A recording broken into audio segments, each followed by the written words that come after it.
सोमा ज्योतिर्गमय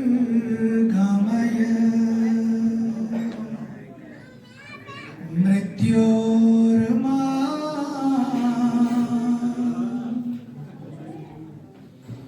अमृतं गमय।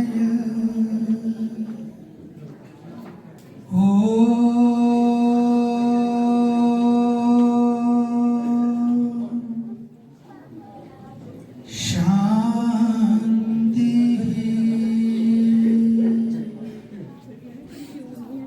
शांति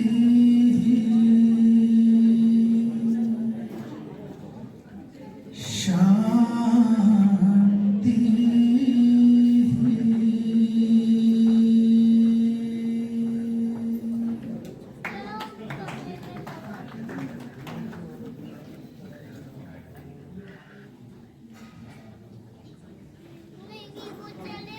आज का दिन और आज की ये दिव्य धरती दोनों ही बड़े महत्वपूर्ण हैं। सप्त सरोवर की इस पावन धरती पर हर और हरि के संगम की इस पवित्र धरती पर आप सबका अभिनंदन। हमारे बीच में मंच पर एवं मंच के सामने कई विभूतियां हैं। मैं सबका अभिनंदन करता हूं। इंडोनेशिया बाली से आए हुए हमारे इंदिरा उदयन जी, पद्मश्री इंदिरा उदयन जी, जो बड़े क्रांतिकारी रूप में मुझे कई बार इंडोनेशिया जाने का अवसर मिला है। मैंने देखा है कि वे किस तरह से काम कर रहे हैं, उनका भी अभिनंदन। और हमारे चोपड़ा जी जो इस तरह की सेवाओं के लिए स्वयं के जीवन को उन्होंने समर्पित किया है, उनका अभिनंदन। और बड़े ही कर्मठ, दिखने में तो दोनों हाथ नहीं है ऐसा लगता है, लेकिन सच मानिए कि हजारों हाथों से काम कर रहे हैं।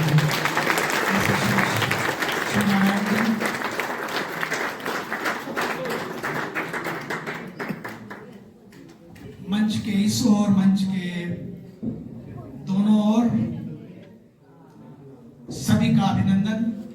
साथ ही आपके मंच संचालक श्री सुनील जी सचमुच अद्भुत व्यक्तित्व हैं, पूरे कार्यक्रम की जान है। हमारे डॉक्टर अवनीश मिश्रा जी, ये तो हमारे हरिद्वार की धरती के वैसे भी हीरे हैं। हर कार्यक्रम में इनको देखा जा सकता है। आप सभी,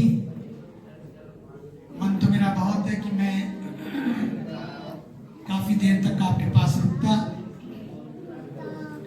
एक तो आज मेरा स्वास्थ्य भी उतना अच्छा नहीं था, लेकिन फिर भी मैं श्रीमती राठी के उस प्रयास को, जो बार बार मुझे याद दिलाती रही, मैं जिस भी देश में था या जहां भी प्रवास पर था, कि किसी भी तरह से आज पहुंचना है, जरूरी है। अभी अभी मेरे यहाँ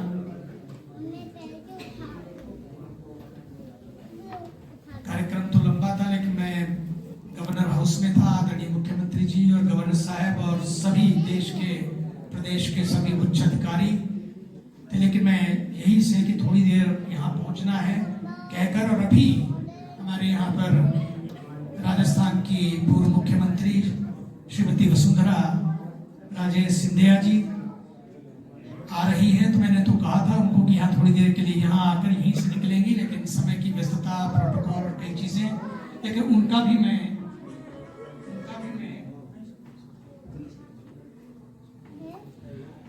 उनकी ओर से भी आप सब लोगों का अभिनंदन करता हूं। देखो, आज अंतरराष्ट्रीय दिव्यांग दिवस है। समाज ने तो इसे वर्ल्ड हैंडीकैप डे की तरह मनाया, लेकिन भारत के यशस्वी ऊर्जावान प्रधानमंत्री जिन्होंने आते ही सबसे पहला कार्य किया, ये विकलांग नहीं है, ये दिव्यांग है, ये दिव्य है, उनका जीवन दिव्य है। और अभी भी सुनील जी आपने सुना था, कह भी रहे थे, विकलांगता कोई अभिशाप नहीं है।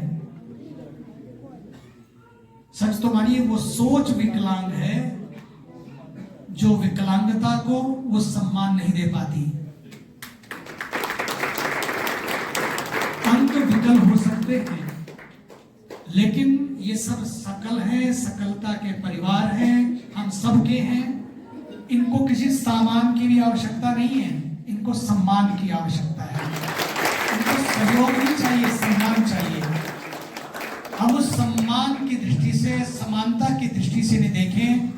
और आज तो फिर वैसे भी हमारे देश के प्रथम राष्ट्रपति श्री राजेंद्र प्रसाद जी, बाबू राजेंद्र प्रसाद बोलते थे, अपनी धोती, अपना कुर्ता, वही सादगी और वे श्रद्धा। मुझे तो याद है हमारे आश्रम में जब मुझे पूज्य स्वामी जी ने बताया कि 1954 में वे परमार्थ निकेतन ऋषिकेश में आए थे और उसके बाद डॉक्टर राधा कृष्ण जी आए। 1954 में जब वे आए, उनकी वो सादगी, उनके वो चित्र, उनका वो चरित्र, सचमुच देखते लगता है कि वो व्यक्ति कितने सरल, कितने सहज, कितने सजग और फिर श्रद्धा की और शुचिता की मूर्ति थे, विद्वत्ता और विनम्रता की मूर्ति थे। वो सरलता, सहजता और सजगता का संगम थे। मुझे याद है कि जब उन्होंने परमार्थ निकेतन में 5 बजे प्रार्थना होती है प्रातःकालीन, तो उस समय एक गीत गाया जाता है, सीताराम सीताराम सीताराम कहिए, जाहि विधि राखे राम ताहि विधि रहिए। ये ठाकुर जी की इच्छा है, जैसा हमें रखते हैं, जैसा, लेकिन हमें कोई शिकायत ना हो, कोई शिकवा नहीं, कोई शिकायत नहीं, कोई शक नहीं कि ऐसे क्यों। बोले जैसे हैं हम तो राजी हैं उसी में जिसमें तेरी रजा है, या यूं भी वाह वाह है, यूं भी वाह वाह है, हारेंगे नहीं। और वो गए और उन्होंने जाकर राष्ट्रपति भवन में इसको लिखवाया। आप जाइए, जब आप बैठते हैं जो गेस्ट वाला एरिया, वहां लिखा हुआ है ये गीत की पंक्तियां। आज उनको भी मैं अपनी भावांजलि अर्पित करता हूं, क्योंकि वो संविधान सभा के अध्यक्ष भी थे, स्वतंत्रता सेनानी भी थे, अद्भुत महापुरुष थे। बहुत सारी बातें, लेकिन मैं भी नहीं कहूंगा क्योंकि समय की मर्यादा है। दूसरी बात, आज श्रीमद् भगवत गीता की जयंती भी है। आज ही के दिन भगवान कृष्ण ने इस दिव्य संदेश को दिया और उनका पहला मंत्र जो है ना, पूरी उसका जो पहला मंत्र है, धर्म क्षेत्रे कुरुक्षेत्रे समवेता युयुत्सवः मामकः पांडवाश्चैव किम अकुर्वत संजय। वैसे तो धृतराष्ट्र संजय जी से पूछ रहे हैं क्या क्या है, दोनों सेनाएं खड़ी हैं, कैसे कैसे है, सब उसका हाल है उसमें। लेकिन इसके माध्यम से जो पहले श्लोक में जीवन का सार है, सच मानिए उस जीवन के सार को भगवत गीता के इस एक मंत्र में दे दिया। धर्म क्षेत्रे कुरुक्षेत्रे, इसका मतलब धर्म क्षेत्रे कुरुक्षेत्रे, क्षेत्रे दोनों में बाद में क्षेत्रे है। क्षेत्रे क्षेत्रे धर्मम कुरु, क्षेत्रे क्षेत्रे धर्मम कुरु। जीवन के हर क्षेत्र में, जीवन के हर पल में अगर कुछ करने लायक है वो है धर्म। धर्म को करो। और धर्म क्या है? जो आप कर रहे हैं, यही धर्म है, ये सच्चा धर्म है। इन सबकी जो सेवा है, इन सबका जो सम्मान है, ये सबसे बड़ा धर्म है। सदियों की इबादत से बेहतर वो एक लम्हा जो तूने बिताया है किसी इंसान की खिदमत में।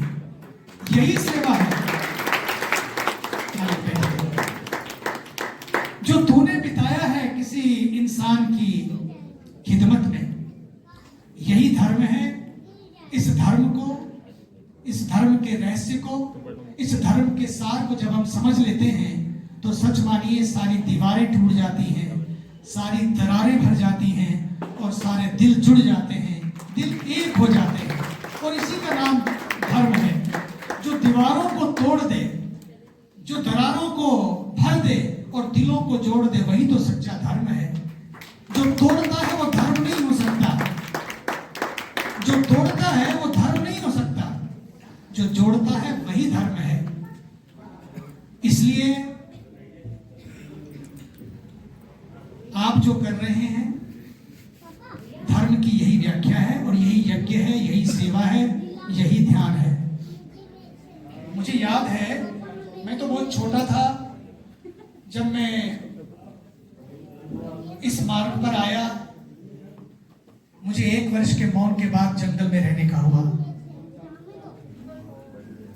बहुत छोटी सी आयु, 8 वर्ष में मुझे गुरु का संस्पर्श मिला। परिवार बहुत सुंदर, बहुत दिव्य था, संस्कार इतने प्यारे थे, इसलिए मार्ग भी मिला। इसलिए हर परिवार को संस्कारी जरूर होना चाहिए। हम अपने संस्कारों से जुड़े रहें, अपनी जड़ों से जुड़े रहें, अपने मूल और मूल्यों से जुड़े रहें, तो जीवन सदैव धर्म पूर्वक ही कार्य करेगा। और जब भी कोई अच्छे काम आप करते हैं ना, ये कोई काम नहीं है, केवल ये कर्म है। और अच्छा कर्म आप पक्का मानिए, किसी का दिल बदलता है, किसी का दिन बदलता है, तो किसी का जीवन बदल जाता है। ये जीवन बदलने का रास्ता है, पथ है। इसलिए जब मैं वहां से 1 वर्ष के मौन के बाद और फिर कुछ वर्ष जंगल में रहने के बाद मैं वापस लौटा। जब वापस लौटा तो मैंने वापस लगभग मैं 54 साल पहले लौटा था। तब मैंने उस समय गुरुजी से पूछा, व्हाट नेक्स्ट, अब एडवांस कोर्स मुझे बताइए। क्योंकि जंगल में उन्होंने बताया था कि मौन रहना, इतने घंटों की साधना और कई उन्होंने बताए। मैंने उनको कहा कि अब एडवांस कोर्स बताइए, इससे अगला कोर्स क्या है, ताकि मैं अपने जीवन को और बेहतर बना सकूं। आपको आश्चर्य होगा, गुरुजी ने कहा, मंदिर मत जाओ, मस्जिद मत जाओ, तब नहीं कोई मुजायका है, किसी जीव का दुख हर लेना, ये घर खास खुदा का। क्योंकि ईशावास्यमिदं सर्वं यत्किंच जगत्यां जगत् तेन त्यक्तेन भुञ्जीता मा गृधा कस्य सिद्धनं। सब विद्वान लोग बैठे हैं मेरे उस तरफ। अभी हमारे आदरणीय एसडीएम महोदय भी, Shri Brajesh Tiwari ji, very dynamic, very dedicated and very committed officer. मैं इनको देखा है, इनकी सेवाओं को बहुत समर्पित और संस्कारी अफसर है। ये भी अभी आए हैं, उनका भी यहाँ पर अभिनंदन करता हूं मैं। और उन्होंने कहा कि अगर कभी ऐसा लगे कि मंदिर ना जा सके, ऐसा नहीं कि मंदिर नहीं जाना है, कभी ऐसा लगे कि टाइम कम पड़ जाए, सेवा करते करते ना जा पाए, मस्जिद ना जा पाए, बोले चिंता मत करना, भगवान या प्रभु नाराज नहीं होंगे। बोले क्यों? कि क्योंकि उनका तुम दुख हर लेना, क्योंकि यही घर खास खुदा का है। अगर परमात्मा बसते ईश्वरा सर्वभूतानां हृदेशे अर्जुतिष्ठति, भगवत गीता में, क्योंकि आज भगवत गीता का ही दिवस है, उनकी जयंती आज भगवत गीता की। भगवान कृष्ण आज उन्होंने कहा कि मैं ईश्वरा सर्वभूतानां हृदेशे अर्जुतिष्ठति। अगर ईश्वर का निवास नहीं है, बोले सबके दिलों में है, सबके दिलों में है। इसलिए जब भी मिलो, जिससे मिलो, दिल खोल के मिलो। कोरोना ने वैसे भी समझा दिया है,